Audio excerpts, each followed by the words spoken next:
Hello friends, how are you? Surendra study solution में आपका स्वागत है। दोस्तों, आज हम आपके लिए लेकर आए हैं एक ज़बरदस्त ट्रिक, जिसमें हम देखेंगे एसी जैसी वेव आती हैं। अगर शिमला में हम किसी कैबिन में बैठे हैं और माउंटेन ड्यू पी रहे हों, तो उससे आप याद करेंगे पॉलिटिकल साइंस के जो एक्ट आए थे, उनके बीच में कुछ चेंजेज आए थे। वो चेंजेस क्या आए थे, जहाँ से एमसीक्यूज एग्जाम के अंदर आते हैं कि भाई सीक्वेंस में अरेंजिंग फॉर्म में लगाओ, तो बच्चा काफ़ी डाउट में चला जाता है। उसे ईयर याद नहीं रहता, फिर नेम याद नहीं रहता, कौन सी योजना कब आई, क्या आई।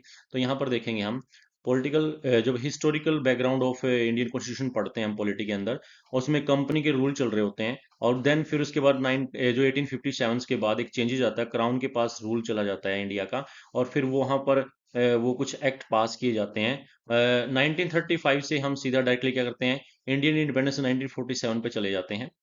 इसी के बीच में कुछ चेंजेस आए थे 1935 के बाद, वो देखते हैं कैसे क्या कौन कौन से आए थे। यहाँ पर देखेंगे, पहले अगस्त ऑफर आया 1940 में, क्रिप्स मिशन 1942 में आया, वेवल जो प्लान है वो 1943 में आया, शिमला कॉन्फ्रेंस 1945 में आया, और कैबिनेट मिशन 1946 में आया, और देन माउंट बेटन प्लान 1947 में आया। और इस तरीके से इंडिया के कॉन्स्टिट्यूशन बनने की जो शुरुआत हुई, और इंडिया को कॉन्स्टिट्यूशन मिला और इंडिपेंडेंसी मिली।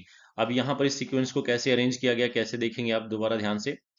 अगस्त से हमने ए लिया, और क्रिप से हमने सी लिया, जिससे क्या बन गया एसी। और वेवल प्लान में वेव लिया हमने, जिससे वेव बन गया। और शिमला जगह ही है जहां बैठ के आपको कैबिन है, वहां पे शॉप है, शॉप का कैबिन है, वहां बैठ के आप क्या कर रहे हैं, माउंटेन ड्यू पी रहे हैं। तो ये थी एक ट्रिक, जिससे आपको सीक्वेंस कैसी लगी आपको ट्रिक, आई होप आप अच्छे से समझ गए होंगे। तो चैनल को सब्सक्राइब करना मत भूलिए, बेल आइकन दबाइए। Thank you, have a nice day.